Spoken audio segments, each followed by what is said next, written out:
Hey, welcome back. A little nerding out on the creek, post dog walk, post coaching from the morning. So here at the house before heading back to the gym for that 9:30 class. And I wanted to talk a little bit about yesterday's workout. Today's Thursday, March 4th. Yesterday was Wednesday, March 3rd. Yesterday's workout, we did Randy, the Hero WOD, which is 75 reps of a 75-pound snatch. 75-55 were the two RX or prescribed weights, 75 reps for everybody. The idea being that Randy is a 3 to 5-ish minute workout, 5 being like on the far end, 3 kind of being the sweet spot. You're faster than 3, like holy cow, you're moving. Maybe it's time to go a little bit heavier if you scale the weight. But the idea that it is a light power snatch 75 times. Flash forward to today's workout, 5 rounds of 6 push presses, a little bit of distance on one of the machines, calories, a volume of calories on the machine, into 18 box jumps, 5 rounds of that. We're in now like the 12 to 15 range because we want to be about 2.5 to about 3.5 minutes per round. Do the math on that, it's about 12 to 15 minutes. You're faster than 12, well done, you were really moving. Faster than 10, you probably went too light on the push press. Longer than 15, we probably missed the mark on the scaling during the warm-up. Why do I make those two as my examples for today? Well, Randy, light and fast. Today, heavy push press with a bunch of interference on the hips, that if our mechanics today fall apart, we have the danger of not being able to get that bar overhead in the push press. With Randy, at 75 pounds, 55 pounds, at a power snatch, that is a light move. That even if my mechanics are horrible and I'm muscle snatching it, pulling early and really throwing that bar up there, I can probably get away with getting that bar up. So the mechanics, though still fundamental, the consistency of doing those mechanics well, we can kind of let that slide a little bit for the expense of, or for the value, for the prioritization of intensity, which is moving fast.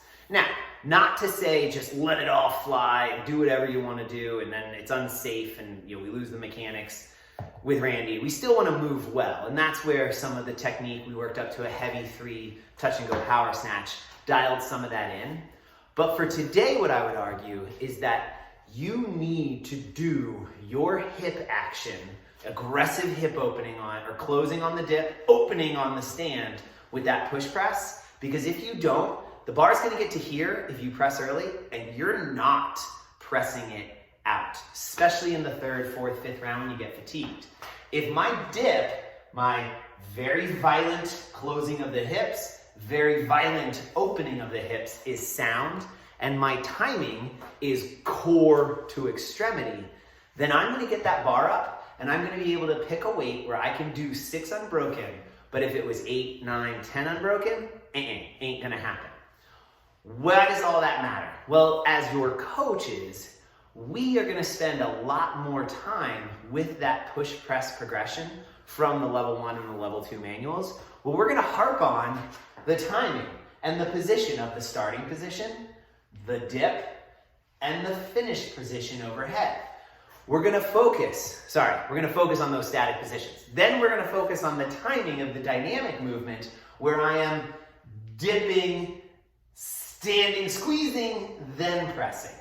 So you as athletes during the warm-up may have been like, man, why are we doing so many reps with the PVC pipe? Why is he having me do so many more reps with the barbell? Why are we doing all of these building sets? It is so that we have the opportunity to watch, cue, correct you as athletes so that you can get to a weight that stimulates the correct intensity, the intended stimulus, but also doesn't sacrifice your safety of the mechanics going very well, right? Doing my mechanics well sacrifices my intent, makes it inherently safe. When I lose those mechanics, it brings in or inserts that safety issue. Okay, got a little wrapped up in words there. So we move back to Randy. Had the opportunity, worked up to a heavy 3 power snatch. That in itself showed us probably what you should work back down to for the 75 fast light snatches. Today, lots of progressions with that single movement, which though it felt probably like skill, was actually a really good warm-up for you to work on that hip action and timing. As athletes, that's what you're there for, is for the coach to make sure that you're moving well, regardless of what the stimulus is, and then to offer you those scaling options so that you can get the intended stimulus for the workout. As coaches, it's a great opportunity for us to knock off the rust maybe on a movement like the push press, which, it's a push press, why is that so hard? A piece of cake. But is it? If I'm off by just a little bit on that hip drive, guess what? You're gonna have those athletes in round 4, not able to get that move. Give them a quick little cue. Squeeze your butt! Boom! They get the rep. Big smiles. Everybody's happy. Have a great Friday. We'll see you on the creek.